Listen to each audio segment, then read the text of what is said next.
So welcome everyone to the ISSA-LA October 21st meeting. This is our 7th virtual meeting. We typically will be meeting in person, but of course we had to make changes, and it's allowed us to get really amazing speakers. You know, we've had Jack Daniel and Chris Roberts, and now we have Ira Winkler. So rather than having people try to juggle their schedules and see if they can fly out, we have that advantage. But there's still nothing like in person, right? We're really looking forward to the day that we can, you know, once again, drink, eat, and listen to some amazing talks and network. We're missing that networking, aren't we? No matter what we do with these Zooms, networking is definitely something that just, they haven't figured out quite yet how to do that, right? Anyway, a little bit about us, if you're new to ISSA's talks. We are the founding chapter of ISSA International over 35 years ago, and it was formed by 2 women, ironically enough, and we still have too much of a shortage of females and minorities in our field. We've got to do more to support that. That's really something that we believe in strongly in Los Angeles area. And you know, we want to see more of that. I want to give a shout out to our wonderful board of directors. I want to thank you all for the work that you're doing to help with events like this and our summit and our training and everything. I also want to introduce, I haven't updated this slide yet, but our new education director is Michael Lehman. So welcome, Michael. He just took over. And we're looking forward to a number of training sessions that we'll be offering to you folks out there. So stay tuned. And one way you can stay tuned is by joining our community, so you'll get our newsletter. It's not spam. It doesn't come out that often. So please do consider signing up. You'll stay abreast of what's going on. You'll know about our future meetings and our trainings, as I said, and you'll stay connected with your fellow InfoSec peers, which again, we're all missing that a bit. A shout out to our educational sponsors. Thank you to the Linux Training Academy, the Linux Foundation, Cybersecurity Collaborative, and Wombat. You guys appreciate what you've done to help us. Stay connected with us. You know, like most organizations, we're out there on multiple social media platforms. We encourage you to join us, and we try to keep relevant information out there, so you'll want to come back. Many of you have seen some good posts on LinkedIn recently that we've put out there. Our marketing director, Katie, has been looking around for good information, good articles to share with you. So please do consider us. Get a dialogue going. We'd be happy for that too. We've got a couple of really exciting meetings coming up, again, virtually.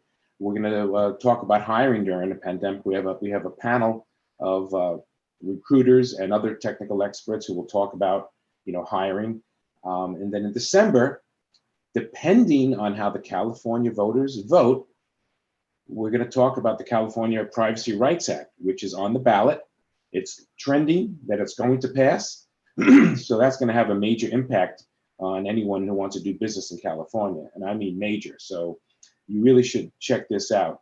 If it doesn't pass, which is unlikely, but they'll talk about privacy and the existing California Act that's in place. We've got a really great team of folks who will be talking about this. So I encourage you to put that on your calendar. It should be updated on our website shortly, issala.org.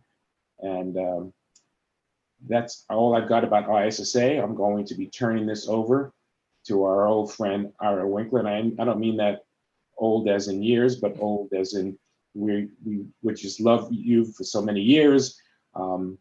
Enjoy listening to you.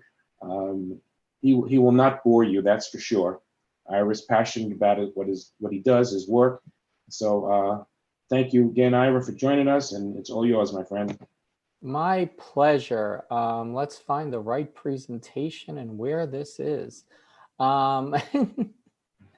Let's see, PowerPoint unknown error. What's going on here? Got to pull the right things up. Hold on a second. Hold on, how do I cancel that? Okay. Yeah. Such is life. Let's try to do this. Anyway, here we go. So hopefully that is now being shared and it's coming up in full screen mode. If you can confirm or deny that, it would be greatly appreciated. Not yet. There we go. Okay, there we go. Much better. So thanks so much for having me. As you know, I'm really good at shilling my books, and this will be one such presentation to do so. And a lot of you, let me give some background on this, because you've probably, if you've seen me before speak, and by the way, I really want you to do in-person events, no matter how much I have to fly, because I like you choose good restaurants. I give you that. But to the end, I've spoken before and I've evolved my position on the user aspects. Again, a lot of people know I run a company that focuses on the human aspects of security, primarily putting together awareness programs. And I do think awareness is critical, but I wrote an article for RSA recently how awareness vendors are selling, they're basically modern day snake oil, the way they're pitching it. And I get so frustrated with, how things are going, and it just infuriates me. And as I started, working on it, looking at the nature of the problem, looking why awareness programs fail, looking why they succeed, but more important, taking lessons from other disciplines, it comes much more into focus on how you stop the problem. Because I don't know about you, but I was once on a panel where I heard this one guy, he was like just Mr. Cliche. At one point he was like, something was being discussed, and he's like, well, you can't stop stupid. And I'm like, whatever. And then his next line somewhere out was, I was like, well, at some point you have to blame users. He's like, you can't blame the users. I'm like, why not? It's like, well, you can't. I'm like, yes, you can. And I'll go into that in a little bit. But the reality is that we have so much, garbage, so much crap being spread about how users are the paragon of virtue and the bane of our existence simultaneously. And the problem is not the users. The problem is the security profession. And I'll just go on to that. Let me give an example. I might have told this before to some of the LA ISSA people, but I was once doing an espionage simulation. I had somebody with me and I'm like, okay, here's the deal. We're going to break into the company. We're going to walk in with the morning rush hour people.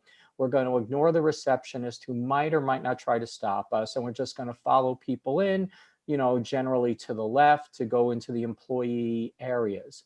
So anyway, we follow the people in. They have swipe cards, but of course the swipe cards are irrelevant as everybody holds the door open for everybody else as everybody goes in during the rush hour. The elevators, again, swipe card access, but still irrelevant because pretty much everybody in the morning rush is swiping every floor. So go up there, then find an empty room, pick up a phone and call up. I say, hi, I'm the CIO. How do I get my contractors a badge? Get transferred around a few times, and finally somebody says, send them down to the front lobby. And I go to the front lobby, we go over to the receptionist, a nice old woman who says, oh, I tried to stop you two. And I'm like, oh, I'm sorry, we were talking, we didn't realize, we were just following everybody. She's like, oh no, you look busy, don't worry about it. And then she calls a guard over, tells the guard these gentlemen need badges. And as I speak to the woman, the guard comes over and she's like, these gentlemen need badges. And the guard takes us to the back room and we go to the room and we get our pictures taken. And as we're waiting for our badges to go through the machine, guard is like, so what do you two guys do? I go, oh, computer stuff. The guard's like, oh, do you need access to the server room? I go, as a matter of fact, we do. So anyway, as you can imagine, get the badge, get access to the server room, make it a point to go to the server room during lunch when people are less likely to be there. Find open systems. One of them happened to be the primary domain controller for the Windows network, add a new admin user to the system, and lo and behold, we have pretty much all the data we ever needed or hoped for. That was within obviously hours, if not minutes, technically, of actual work. So anyway, everybody's laughing. What an idiot of a guard. At the same time, though, a few weeks later, I hand in my report. A few weeks later, I get a call on my cell phone, and the guy goes, it's a guy on the phone. He's like, I'm the facility manager. I need to know the name of the guard who gave you the badge. I'm like, what? He's like, and then he repeats himself. I go, here's the deal. I honestly don't know if you are who you say you are. But either way, I'm not telling you. He's like, well, you got to tell me. I'm in charge here. I'm like, look, you could be who you say you are. You might not be. But the reality is the only person I have a legal agreement with is the CIO of the organization. If the CIO asks me for the name of the guard, I'll give him the name of the guard. The reality, though, is when I give him the name of the guard, I'll say the fact the guard gave me the badge isn't great. The fact you don't know who that guard is infinitely worse. And again, who's the stupid one? Because did the guard at the end of the day do anything wrong? There might or might not have been a process, but the reality is the process in practice was the nice receptionist who everybody knew and loved tells the guards who gets in, who doesn't. There was no process in place to give access to sensitive areas. And who do you blame for that? Is it the user, in theory, who's the guard, or is it the environment, the processes, the governance that never said who gets access, how they get access? Here's the tracking. I'll be upfront with you. I didn't keep the name of the guard. I didn't care about the name of the guard because the guard didn't do anything wrong. There was no reason to keep that name. It was just the guard was a symptom of the overall process. And I'm not saying it was bad. They were all nice. They were wonderful people. But that was the problem. Not the guard, but the user. Sorry, trying to make sure, how do I get through these things? Okay, so let's look at what's the dictionary definition of stupid, which is essentially having or showing a great lack of intelligence or common sense. Sounds pretty simple, but think about what that says about you. If you hire people with a great lack of intelligence, who's at fault? I mean, McDonald's, frankly, no offense to McDonald's, they're a great organization as a whole, but they have a process that says, as long as people have reasonable level of competent intelligence and a reasonable level, not intelligence or that they're brilliant, they might even have below average intelligence. They put a system in place that gives them the responsibility that they can best handle. And that's built into the process. But if you hire somebody who's blatantly stupid, again, whose fault is that? Likewise, common sense. You can't have common sense without common knowledge. And assuming you have somebody who's reasonably intelligent, if they're not exercising common sense, it's because you haven't given them the common knowledge. And who do you blame for that? You haven't given the people the training. You expect it. You've made assumptions. And if you remember, I don't know how I'm dating myself, but The Odd Couple, what happens when you assume? You make an ass of you and me. Write it down. You'll see what I mean. But anyway, you're just making assumptions of what people think is common sense. Oh, everybody knows what a phishing message is. No, they don't. There's so many assumptions security programs make. But again, if you assume common knowledge, people will fail and it's your fault. So again, who's the stupid one? Because here's the fundamental principle. If you know a user, you can stop stupid, as they say. Whose fault is it for not stopping it? For first of all, putting the users in the position to create harm, and then knowing users will create harm and not doing anything about it. Who's the stupid one? But I have to step back and say it's really not about you. Like I mentioned before, you've been fed a bunch of ignorant crap regarding, you've heard expressions like all the vendors are out there claiming the human firewall. I don't know who first said that, but I have never heard of somebody saying, no offense to the, Fortinet people, but I have never heard somebody touting the perfection of their firewalls. Anybody who touts the perfection of their firewalls would be fired themselves, because firewalls are inherently to let things in and out. That's their purpose, maybe throttling a little bit. The human firewall is not going to be perfect. It's less than perfect. Then I hear the expression, and the one that sounds the most ignorant is making your users your last line of defense. If your users are your last line of defense, you're an idiot and you will fail every time. And why is that? Think about this. Users in the first place, they're going to make mistakes. They're going to make mistakes. And it might not be a mistake.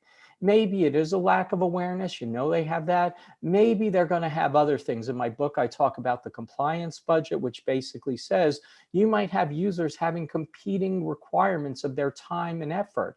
And security might not be the top requirement they have to deal with. So they might ignore what they're supposed to do from a security perspective.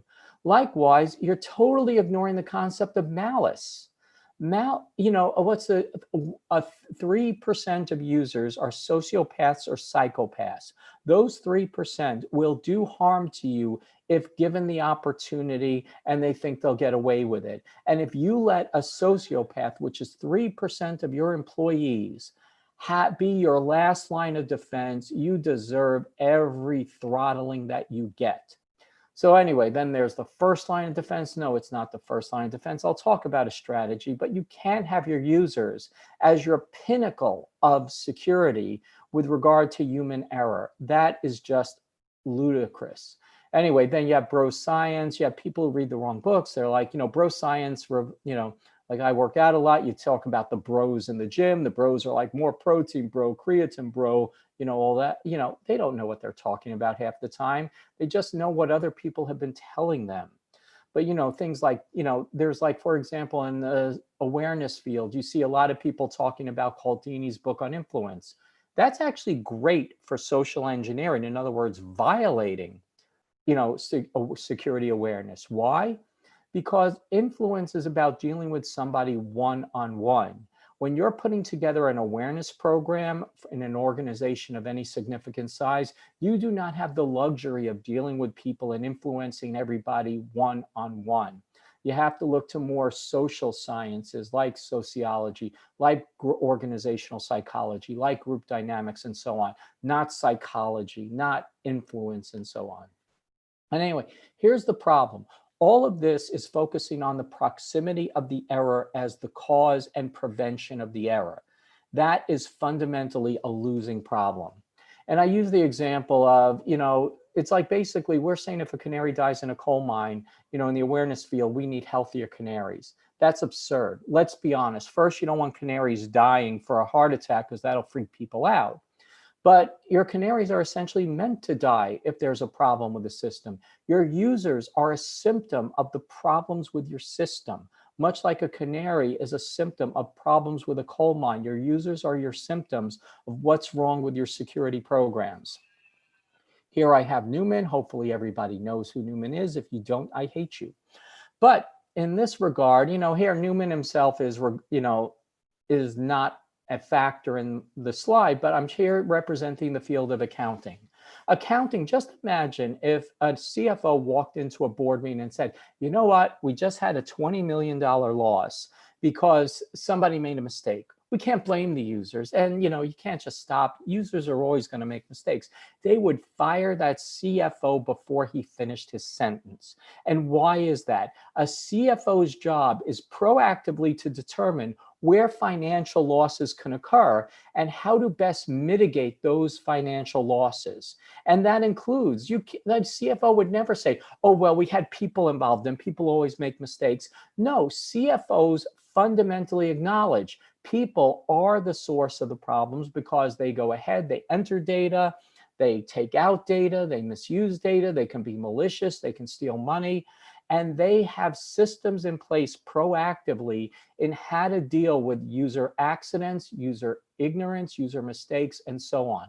For example, when I would travel to your lovely luncheons, what would happen was there I would be, and if I was, doing that on behalf of some outside organization, they would want me to fill out an expense voucher.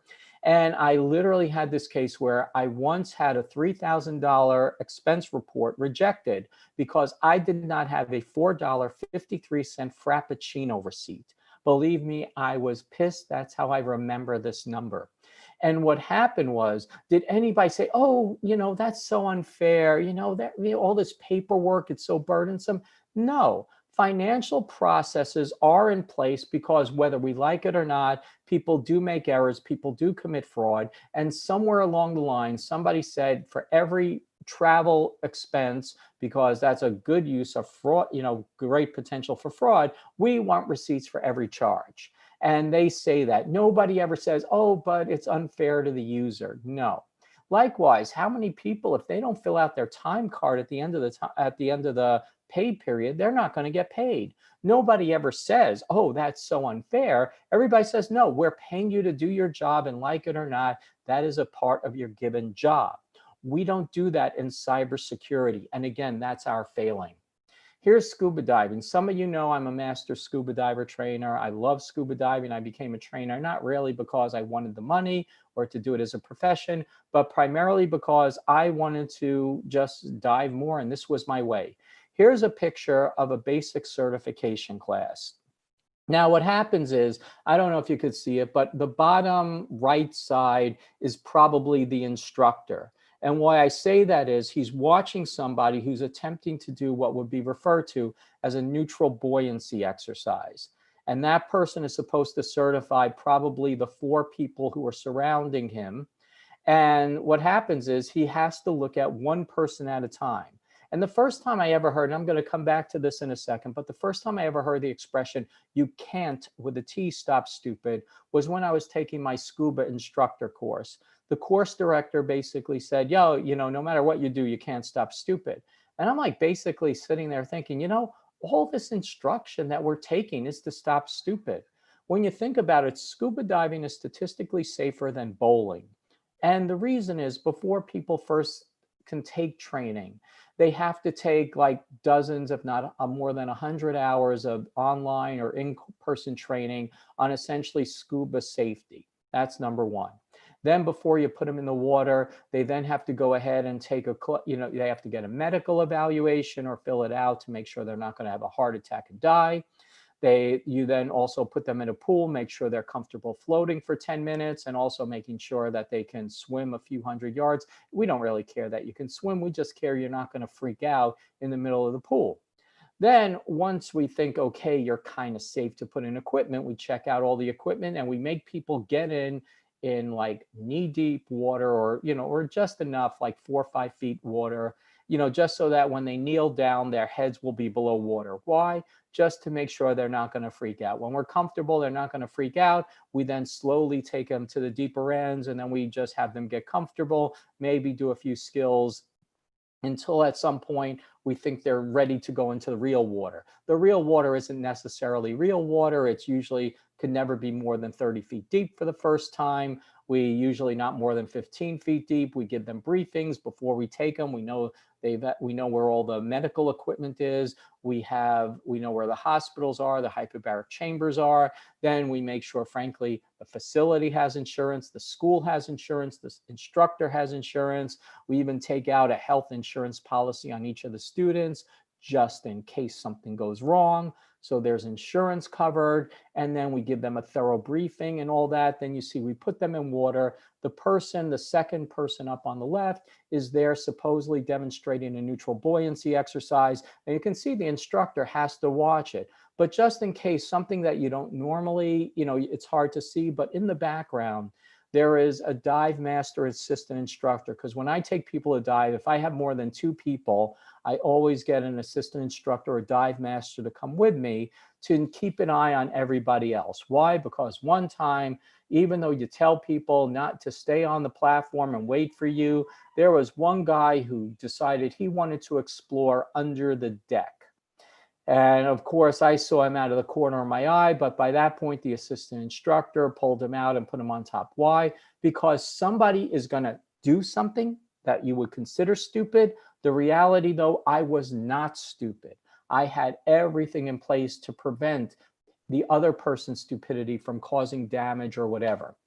Then also, that's a lot like safety science. And I'm shocked that people in cybersecurity never look at other sciences. They read books on psychology that they don't understand, but they ignore something like safety science, which saves organizations hundreds of millions or billions of dollars, depending on, industry as a whole.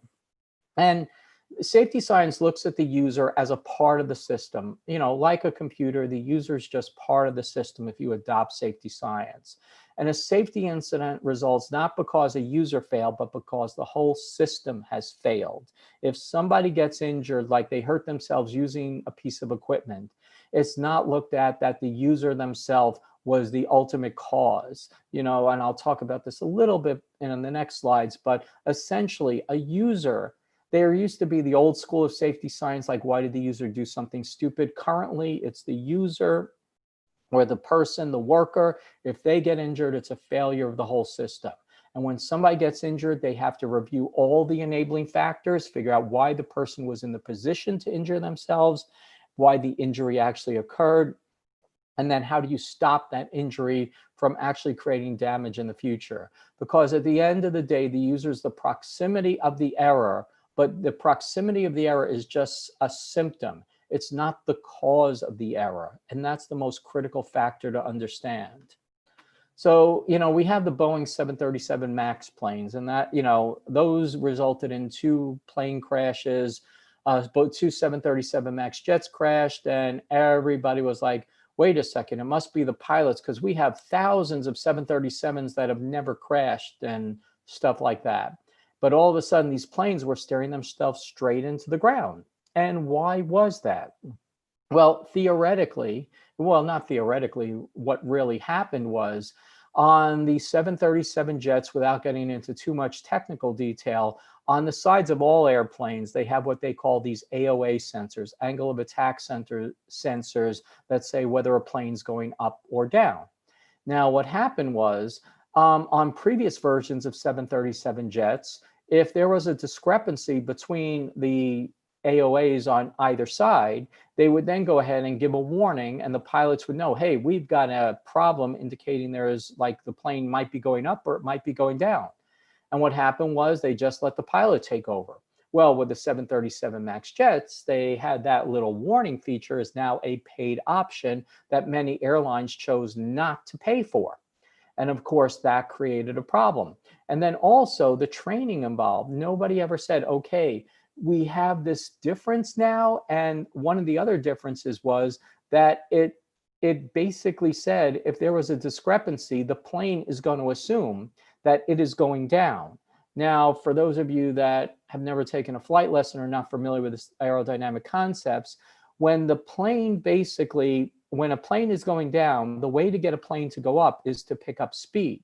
The way you pick up speed is to angle the plane downward, because gravity will help it pick up speed and therefore generate more lift.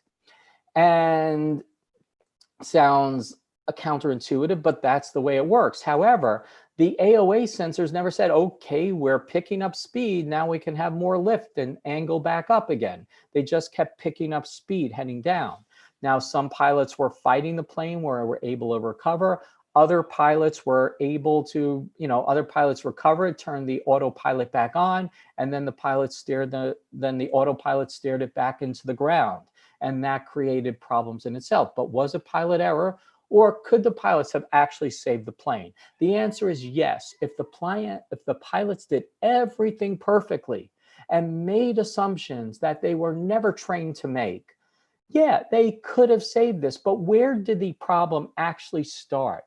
The problem started years before, when they started to rewrite the software, when they moved the plane engine up because the plane engines were going to be more powerful or whatever, more fuel efficient. So the plane engines were moved up, and that caused a change in balance. It caused a whole bunch of other stuff. The training was never updated to indicate any significant increases. They're basically saying, okay, pilots, just read up on this, because the planes were theoretically similar enough to previous 737s that, the FAA and other people thought, okay, we don't have to give them any special training. Again, that was another bad decision that led to these crashes. But the problems were systematic, and the pilots at this point were just the proximity of the system that pretty much led them to do just about everything wrong. And I'll go on with that later. But anyway, where blame falls. Now, generally in safety science, and this is a slide based on safety science, 90% of user actions are actually the result of the environment. In other words, the environment caused the user to do something that they would not have otherwise done, to injure themselves, cause damage, or whatever. The other 10%, the environment was pretty much okay, but it was the user's fault. And going into that a little bit more, what is that 10%? 10% could be carelessness. It could be blatant ignorance on the part of the user. The user might have known what to do, being ignorant, or they were not ignorant, but they just didn't follow the directions, which is carelessness. Maybe they never got the training. Maybe it was malicious. Maybe the users just did intend to create damage at some form. Now, this is kind of where awareness programs should kick in to help make sure that users are not careless, that users don't have ignorance, that they get the proper training. You can't really help with the malice. I mean, sometimes a good awareness program might say, hey guys, you're being watched, and if you do anything malicious, you're likely to be caught. Not sure if that's true or not, but anyway, that might help with the 10%, but it's still only 10% of what we would call in cybersecurity. It's only 10% of the user problem.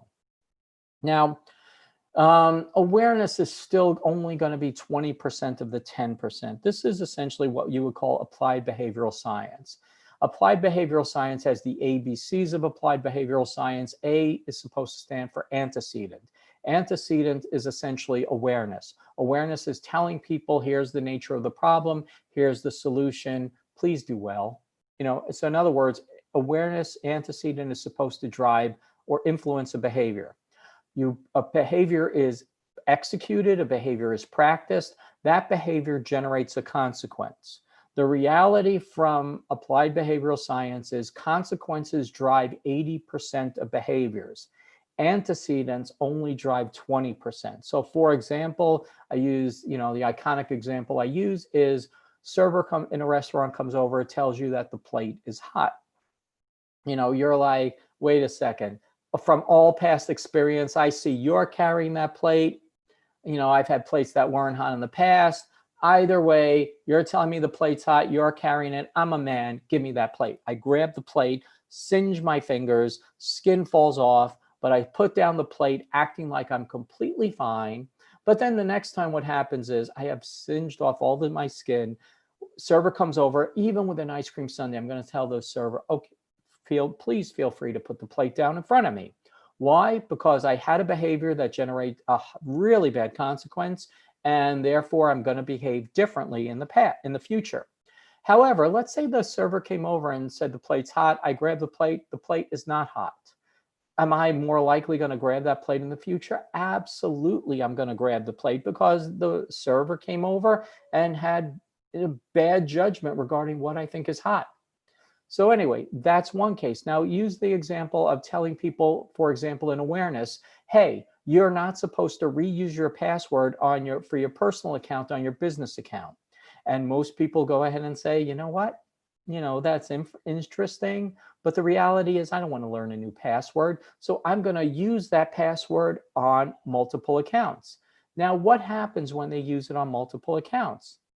99.99% of the time, absolutely nothing. So they suffer no damage. There's no negative consequence, which itself is a positive consequence because they don't have to remember a good password. So they keep reusing the same password until you have something like incidents with the Ring, the Ring doorbells, Ring internal video systems for homes. What happened there? Essentially, bad people decided, hey, there's a whole bunch of stolen user IDs and passwords on the internet for accounts all over the internet.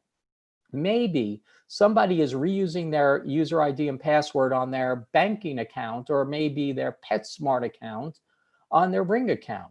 So they just went ahead and did that. And obviously, if you remember some of the horror stories from about a year ago, people were talking to other people's children because the passwords were reused and they blamed Ring.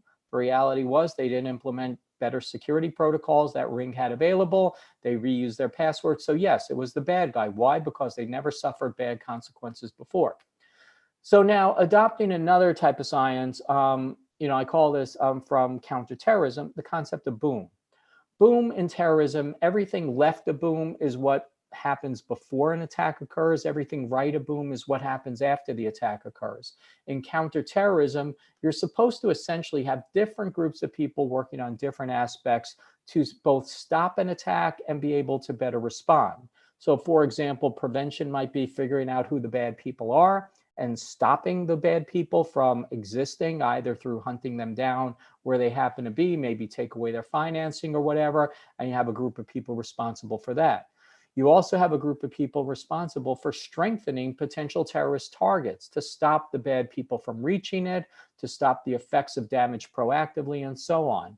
You know, a side note, for example, in the 9/11 attacks, what a lot of people are not aware of is that the Pentagon, before the September 11th attacks, actually implemented a bunch of increase in physical security or physical protection for to reduce the effects of bomb blasts, because they weren't necessarily planning for an airplane, but they thought the Pentagon is a potential terrorist target. Let's go ahead and strengthen the outside of the building as best we can. Let's strengthen the walls, put more steel in. And while clearly a plane flying in the side of a building is bad, the Pentagon is still the largest office building in the world. And despite that, you know, there was actually relatively minimum death because of all the preparation they did in hardening the facility. Then you have boom, at the point of boom, you might, for example, have hardened cockpit doors. You might have, like in an airplane, the concept of blast resistant cargo bays and things like that, that stop an attack from actually being as destructive as it possibly could be.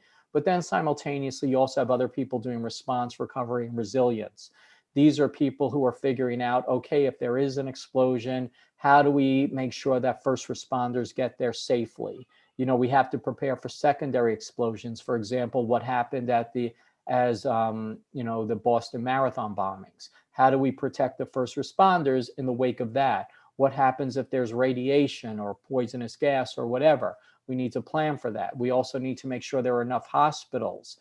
You know, how do we plan for mass injuries and so on? So we have to plan for hospitals. We have to plan, how do we get capacity up? We then also have to plan for, let's say it is a potentially weapon of mass destruction. How do we get people out of the city? Likewise, potentially, you know, how do we stop the bad guys from escaping simultaneously with getting everybody else out of the city? And there's a whole bunch of strategies going to that, but it's left a boom, boom, and right a boom. Now, at every part, it involves protection, detection, and reaction. The user in this case, and I'll refer to it this way, maybe the user is essentially our new perimeter. And so we have the canary, the user is only involved at the point of boom, the perimeter of the attack, and so on. And with 90%, sorry, I'll move on because I don't want to run long. But here's a new concept I really want people to absorb. And this is the concept that users don't create damage. Users just initiate damage. A user cannot create damage unless you give them the ability to do so. Unless they have, they're put in the position, there's an attack that reaches them. The attack then wants them to cause an action, but just because a user takes an action, it doesn't mean it has to result in loss. And I'll go through examples later. But you have to understand, I want people to start looking at this. A user action is the initiation of loss. It is not the realization of loss. So you want to stop the realization of the loss in theory. And how do we do that? So from a boom perspective, we have to look left of boom and say, how do we stop the user from being in a position where they are going to potentially initiate the loss? Maybe we could take a user out of the process. So for example, if McDonald's is ever concerned about cashiers stealing money, McDonald's is implementing these new kiosks in many of the restaurants around the world. And not only does that stop users from or the cashiers from stealing money or shortchanging people or whatever, it also stops the potential for cashiers to improperly enter an order, as an example. So you've taken a user out of the system in one way or another. You know, at some point, you also create a culture left of boom. I tell the story sometimes where when I worked at NSA, I was working shift work, and one night I accidentally left my badge by my desk. And I went to the restroom, and as I'm going to the restroom late at night in the hallways of NSA, a guard was doing his rounds and said, "Hey, where's your badge?" And I'm like, I guess it's by my desk. He's like, "We're going to your desk." I go, "You can't go anywhere near my desk." So anyway, because it was that highly classified. So anyway, the guard says, "I'll wait by the door." I go in the one door, then I have to go in an inner door, and I'm looking around my bed, I'm looking around my desk. After a little while, my coworker goes, "Ira, are you looking for anything?" I'm like, "Where's my damn badge, Neil?" And the guy's like, oh, you mean the one that's supposed to be around your neck? And I start yelling and cursing at him. And the guard's like, is there a problem? Do you think I ever forgot that badge again? Why? Because the culture was so promotion of good security practices and what the requirements were. So anyway, you also want to get the users to help aid in detection and left to boom and so on. But governance, here's the whole issue. Too many people look at governance as just a set of documents on the shelf.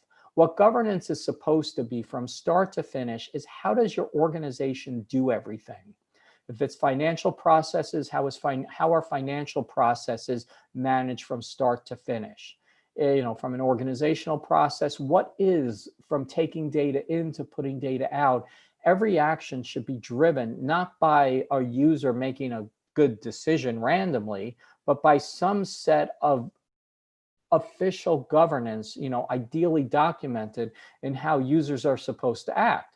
For example, when I mentioned the, receptionist giving me a badge, governance was de facto the nice woman would tell people who to give badges to. That's not good governance. There should have been an established process, a chain of events, or chain of documentation that said, here's who gets badges and so on. But we need to do that and figure out how to get the user out of the system.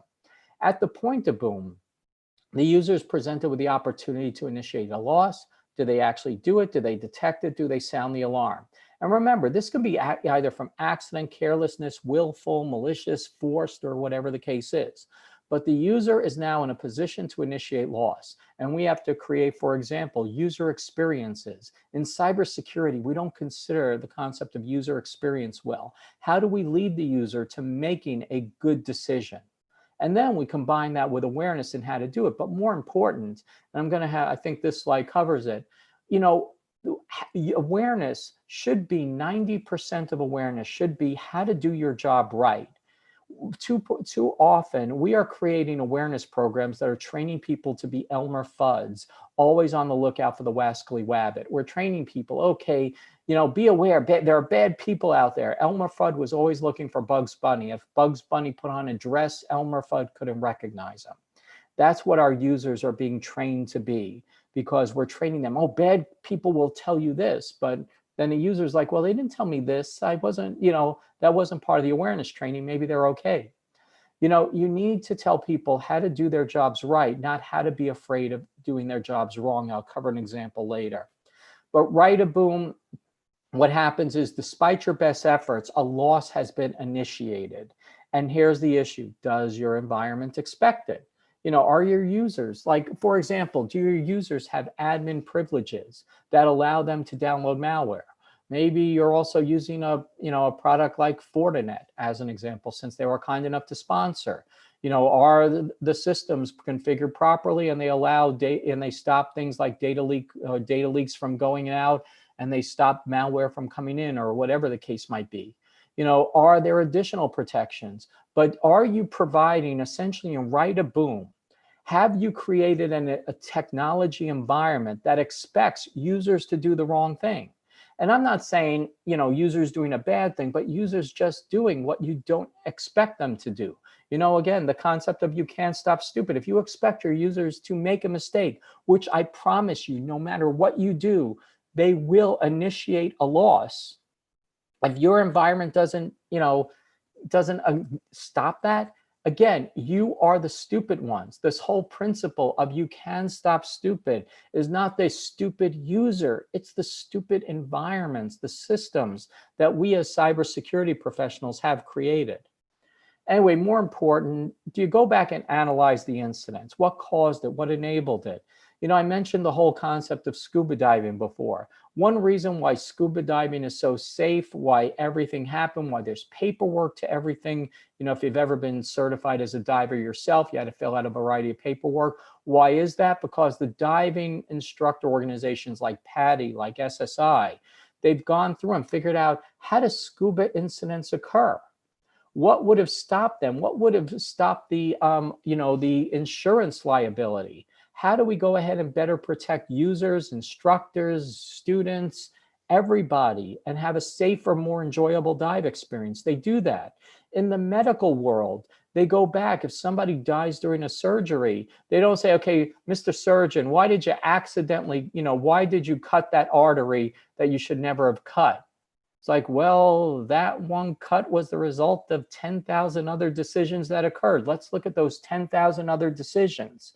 And then if we would have expected this, how could we potentially have had not have the patient die? Safety science, somebody was injured. Why was the person in the position to be injured? Was the equipment properly maintained, and so on? There's a whole bunch of other disciplines that do it. Like I just said, accounting, big financial losses, they always go back, do a forensic accounting, figure out what happened. If operations go down, again, a great example, Cloudflare. Cloudflare went down, major web provider. What happened was an engineer accidentally entered the wrong data into a routing table, which crippled their operations. And I give credit to the CEO of the company. He personally took accounting for that. And he personally went on Twitter and said, here's essentially what happened. Some engineer entered the wrong data in a table. And somebody replied back saying, gee, I'd hate to be that engineer. And the CEO replied back, which I give him infinite credit for, saying, it wasn't the engineer's fault. It was a failure in leadership. And that was the quote, a failure in leadership, that if a one-line error by one worker could create such an outage, this was a massive failure of the organization. And that's how you got to look at all your things.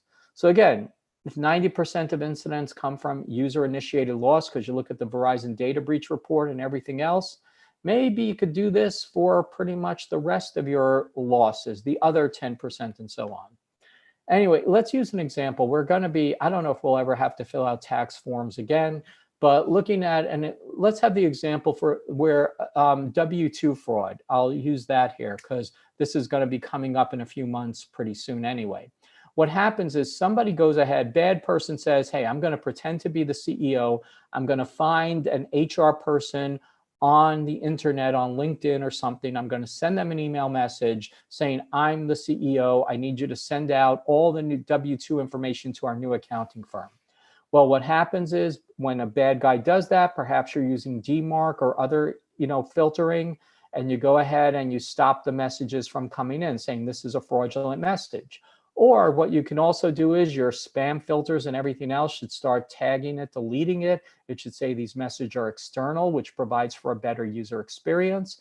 Then if the message finally gets to a low-level HR person, the low-level HR person says, hey, wait a second, is this really the CEO or is this that hacker I've been warned about in all those awareness videos? Absolutely not. You don't want a low-level person or even a mid-level person to be essentially on the front lines of a sociopath, organized criminal, or whoever. You want that low-level person to say, hey, I don't know if this is the CEO or that wascally wabbit.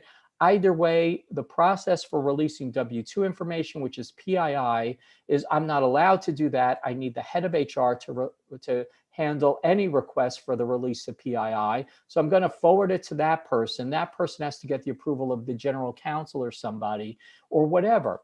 And that should be what happened. A person should not be on the front lines dealing with a sociopath one-on-one. You basically have a process that says any request for PII, go to the head of HR. So be it. And you go ahead, that's what your awareness training should focus on. But let's say, for example, that user fails, which is going to happen. They will say, hey, I want to be employee of the month. I'm going to send this out. Then what happens is you should say they send it out. You might put a warning on there because your system should say, hey, this is you're attaching PII to an email message. This is a bad thing. The user says, hey, I want to do a bad thing. But then what should happen is you have DLP software on the, on your perimeter systems, and that stops the messages from going down. And you can then go back and start like warning people, doing an investigation, and the data never made it out, even if it went that far. But that's just one example. But think about this. I'm here warning about PII, but the handling of any PII is going to be the similar way. So it's going to stop any attack. DLP doesn't just stop these W-2 attacks, it stops a variety of different attacks.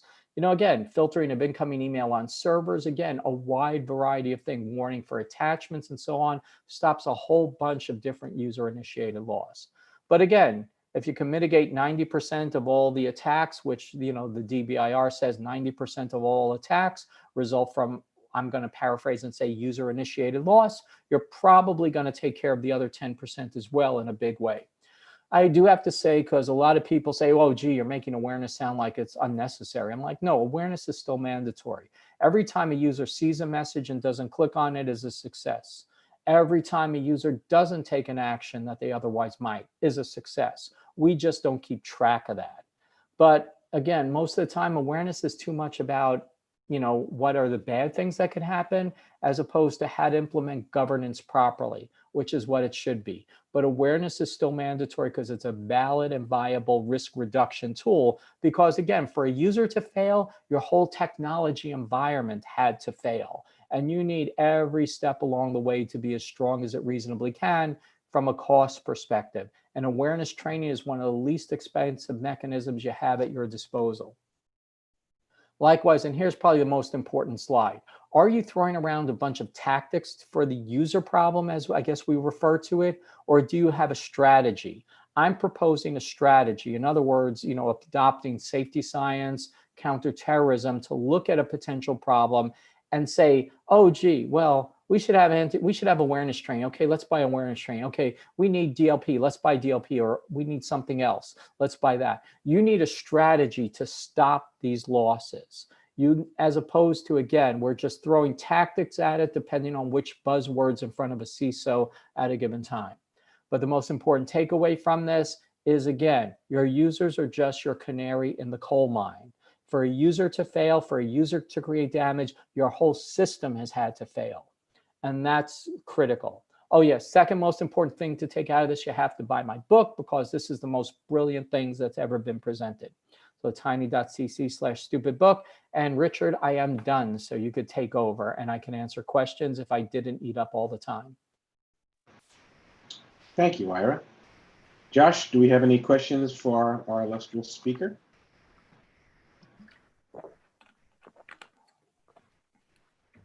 That we do, Richard. Give me a moment.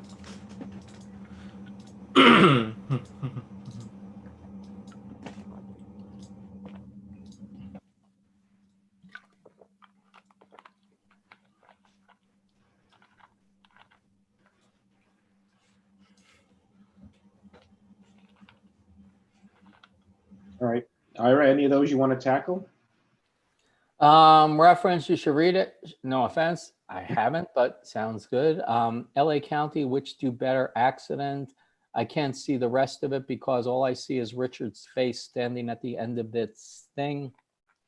If you could have been, and one of the people could have been an AI or DM or assistant instructor, we have them watch. You should join LA County Underwater Instructors. I would love to if they would invite me. I do have to get out there, and God, no offense, but your water kind of sucks.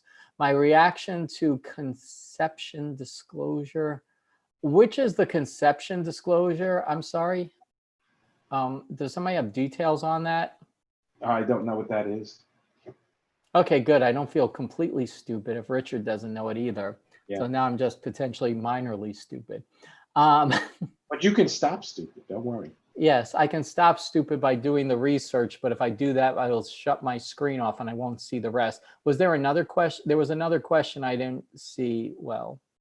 Well, let me ask you, how do you get upper management buy-in to help support this? Because if it's just the CISO, it's not going to work, right? Well, unfortunately, I think everybody on this, everybody who attends these sessions has got to realize we have an industry that's primarily driven by negative consequences.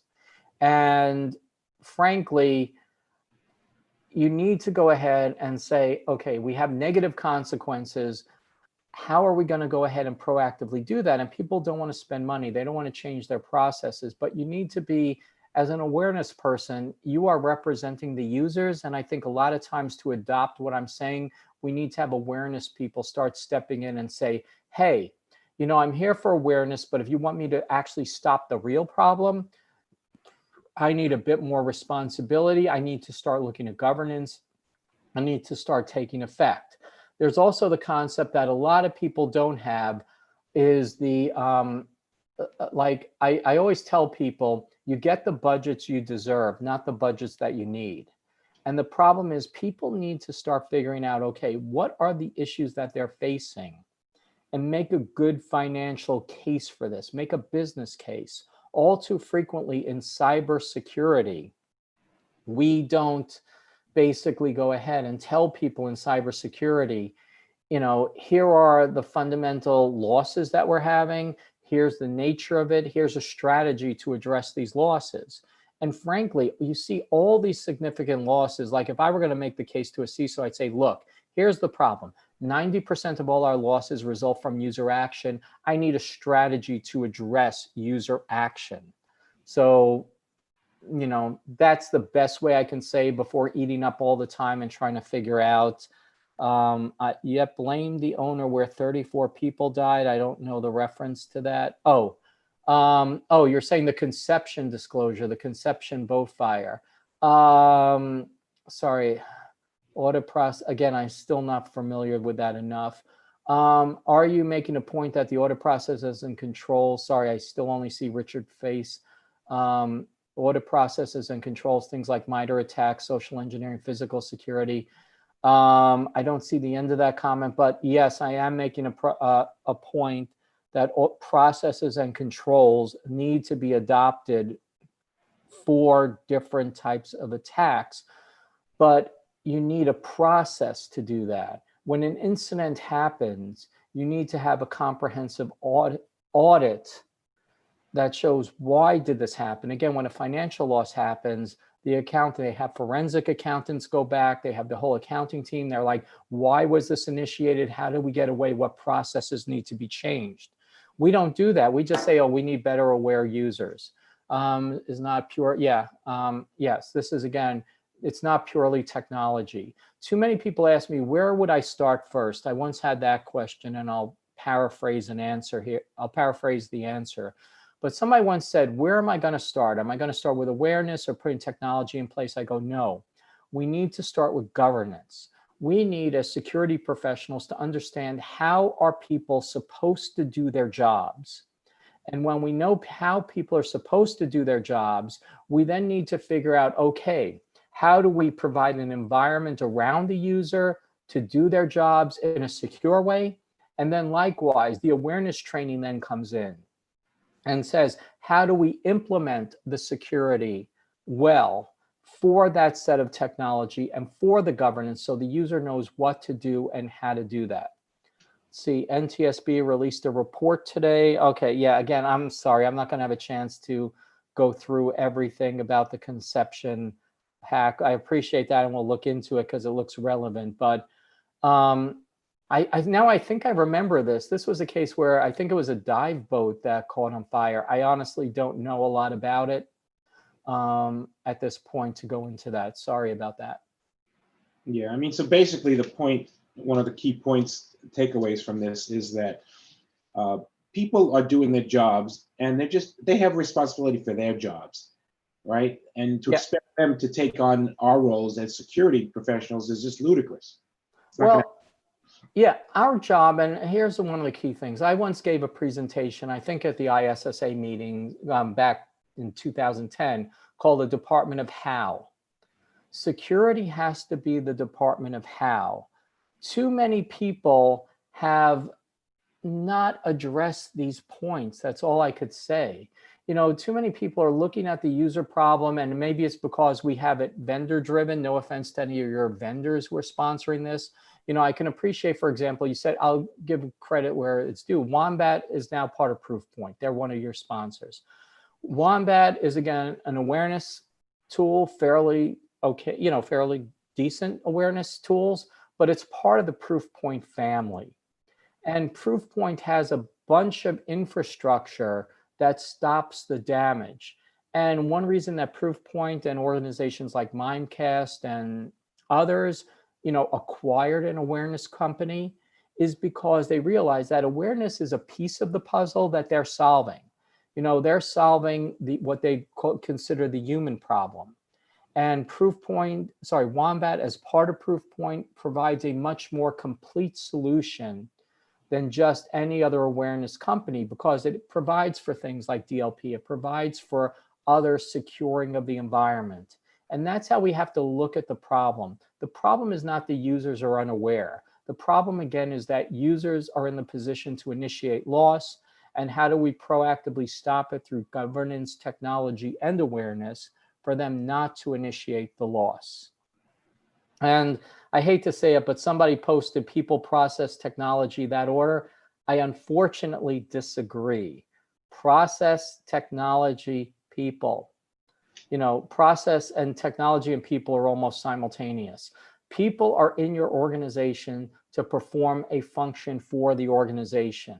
The function for the organization has to be defined in the optimal way for the organization, and that involves a combination of people and technology.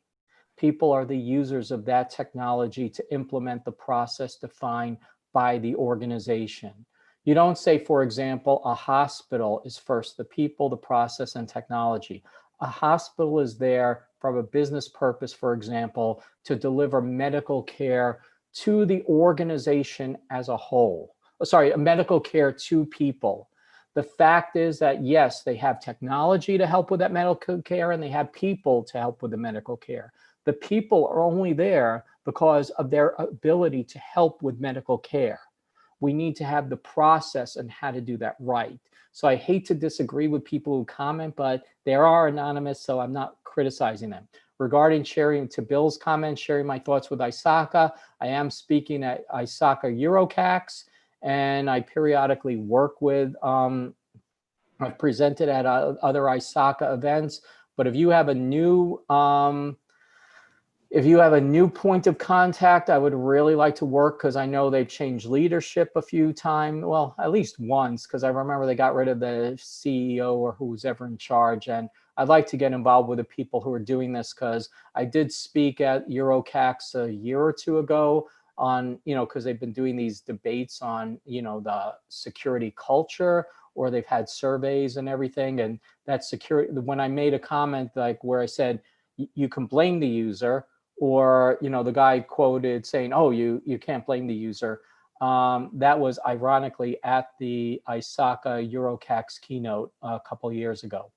So I would love to work more with them and get them to be much more in line with getting rid of the buzzwords and actually getting with active solutions.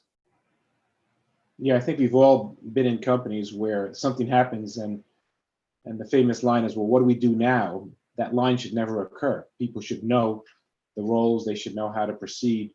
There should be practice for incidents and things of that nature, right? Yeah, and again, there's nothing wrong with saying, what do we do now? It's like, okay, let's implement our, BCP plans. Let's do whatever, let's implement our recovery plans. And the recovery plans include, okay, how did this happen and what did we miss? And how do we make sure that doesn't happen again? Great. So looks like we're out of questions, and we're also out of time, pretty much. Any parting words of advice, Ira? No, just the cheap plug. Buy my book, and you can reach me either at ira@securementum.com or, in LinkedIn or Twitter. If you can't find me, there is something seriously wrong with you if you're on this webinar. Right. And if for some reason you can't reach out to me, I'll give you his cell phone number. Yeah, you would like that. Anyway, I want to thank you again. It's great to see you, smiling face and spreading some words of wisdom.